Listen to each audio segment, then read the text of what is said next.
Welcome to Headphone News, International Edition for Tuesday, March 18th, 2025. BYD's revolutionary charging platform.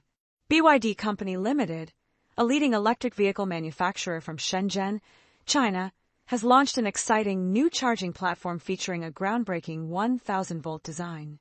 This innovative technology allows electric vehicles to recharge as quickly as traditional gasoline cars. Founder Wang Chuanfu announced plans to install over 4,000 rapid charging stations across China, making this advanced technology more accessible than ever. With peak charging speeds of 1,000 kilowatts, vehicles can travel about a quarter of a mile on just a 5-minute charge. This breakthrough will significantly reduce waiting times for electric vehicle users, making them more convenient for everyday life. BYD's commitment to expanding its charging network aligns perfectly with the global push for sustainable transportation. Imagine the freedom of charging your car in just minutes. This is the future of driving. Investors eye Russian ruble amid diplomatic progress. International hedge funds and brokers are diving into Russian corporate bonds as the ruble has surged nearly one-third against the U.S. dollar this year. This growing interest coincides with talks about a potential ceasefire in the ongoing conflict between Russia and Ukraine. Recently, U.S. President Donald Trump's envoy to the Middle East, Steve Witkoff, met with Russian President Vladimir Putin, signaling a possible easing of tensions.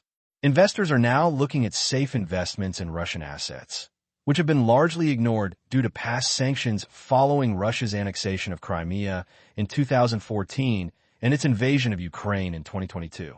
The optimism around easing sanctions suggests that capital could soon flow back into the Russian economy, which has faced significant challenges due to global separation. What might this mean for the future of investments in the region? Intel's strategic changes under new CEO. Intel Corporation is embarking on significant changes under its new CEO, Lip-Bu Tan, starting March 17, 2025. Tan is focused on refreshing Intel's operations to tackle tough competition from AMD and NVIDIA. The plan emphasizes improving chip manufacturing and boosting artificial intelligence strategies. A major goal is to enhance the performance of Intel Foundry, which creates chips for key customers like Microsoft and Amazon. Tan is determined to attract new clients and revive plans for AI server chip production while exploring exciting opportunities in software and robotics. These changes are vital for Intel as it strives to regain its edge in the semiconductor market, demonstrating a strong commitment to innovation and productivity in a rapidly evolving tech landscape. Russia's ambitious lithium plans. On March 17, 2025, the Russian Ministry of Natural Resources announced an ambitious plan to produce at least 60,000 metric tons of lithium carbonate by 2030. This move aims to reduce dependence on lithium imports and boost local production for electric vehicle batteries, which are essential for the growing EV market. Currently, Russia holds about 3.5 million tons of lithium oxide reserves, making it the 14th largest holder of lithium worldwide. In 2023, only 27 tons of lithium were mined as a byproduct from an emerald deposit in the Ural Mountains. The government has issued exploration licenses for 3 major lithium deposits in the Murmansk and Tuva regions, expected to become operational by 2030. President Vladimir Putin stressed the urgency of these mining efforts, highlighting the increasing demand for lithium in the electric vehicle sector. What does this mean for the future of energy and transportation? Only time will tell. Philippines Senate investigates Duterte's arrest. The Senate of the Philippines is investigating the arrest of former President Rodrigo Duterte, who was detained on March 11, 2025, at Manila Airport and handed over to the International Criminal Court. Senator Amy Marcos, sister of current President Ferdinand Marcos Jr., announced this urgent inquiry on March 17, highlighting the need for due process and the protection of Duterte's legal rights. This investigation comes as the country faces significant political turmoil ahead of the midterm elections on May 12, 2025.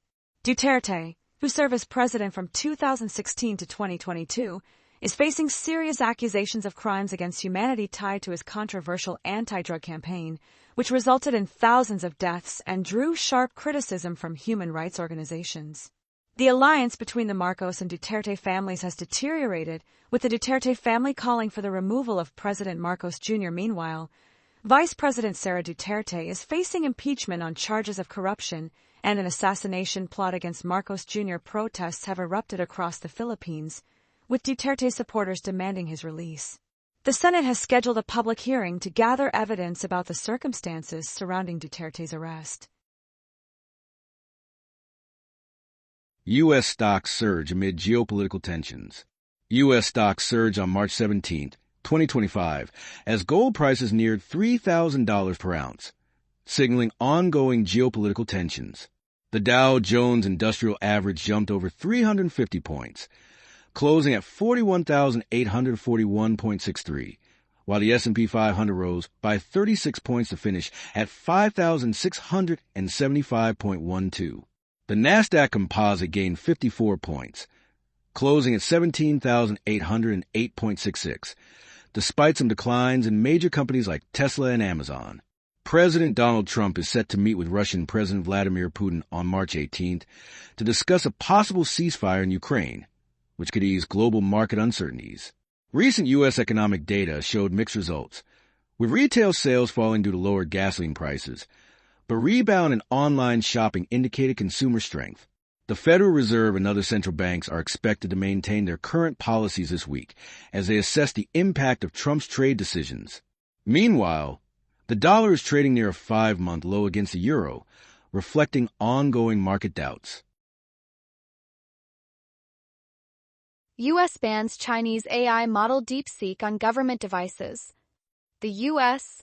Commerce Department has banned the Chinese AI model DeepSeek from all government devices to protect confidential data. This decision comes after concerns earlier this year when DeepSeek's low-cost models caused a significant sell-off in global markets, raising alarms about U.S. leadership in AI technology. Congressman Josh Gottheimer and Darren LaHood introduced a law in February to prohibit DeepSeek's use and urged governors to follow suit. They warned that using DeepSeek could unintentionally share sensitive information with the Chinese Communist Party. States like Virginia, Texas, and New York have already enacted similar bans. A coalition of 21 state attorneys general is calling on Congress to take further action against this Chinese AI application. This ban highlights growing worries about foreign technology's impact on national security and data privacy. U.S. House Committee investigates cyber threats from China. The U.S. House Homeland Security Committee, led by Mark Green, is taking action against serious cyber threats from China. On March 17, 2025, the committee asked the Department of Homeland Security for documents about the government's response to these dangers. This inquiry focuses on 2 major attacks, Salt Typhoon and Volt Typhoon, which are among the largest breaches in U.S. history and raise significant national security concerns. As foreign cyber attacks increasingly threaten American businesses and critical systems, the relationship between the United States and China becomes more strained due to trade disputes and security issues. As this situation develops, the actions of the U.S. government and responses from Chinese entities will be closely monitored. What does this mean for our safety in the digital age? G7 finance ministers address global economic challenges. On March 17, 2025, finance ministers from the G7, Canada, France, Germany, Italy, Japan, the UK, and the US came together for a virtual meeting. They discussed urgent issues like global trade, competitiveness, and economic growth, driven by inflation, supply chain chaos, and the ongoing effects of COVID-19.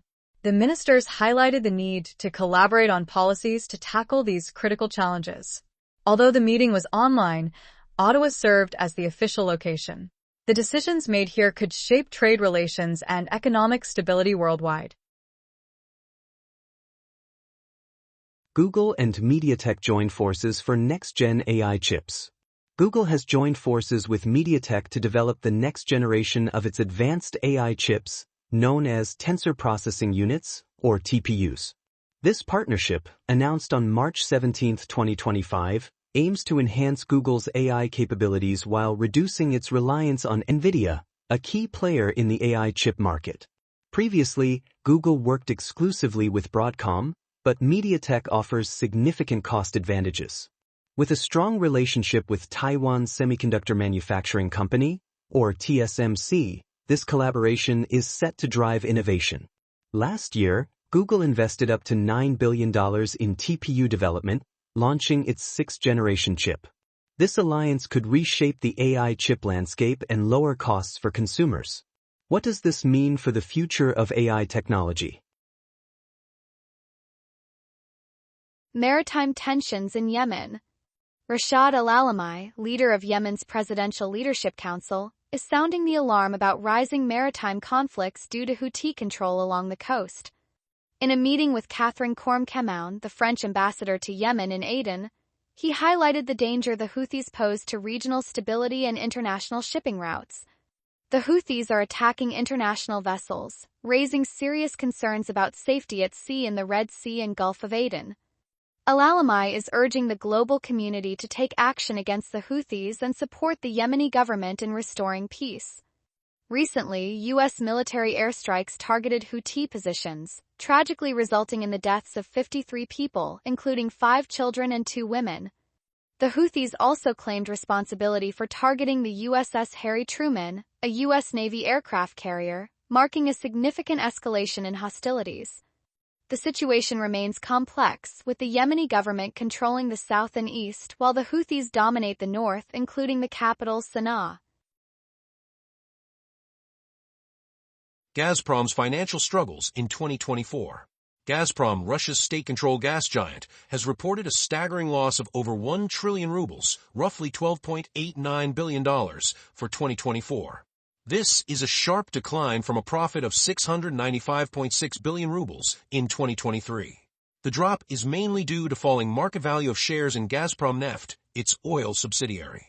These results, based on Russian accounting standards, may confuse some about the company's financial health. Gazprom's performance is crucial for its shareholders and the Russian economy, given its significant role in the global energy market. Released on March 17, 2025, the report highlights the need for stakeholders to understand the impact of this loss. Investors are eagerly awaiting Gazprom's next results, which will be reported under International Financial Reporting Standards by the end of April 2025. That is all the news for today. Thank you for listening to today's Headphone News. News summary brought to you by AI.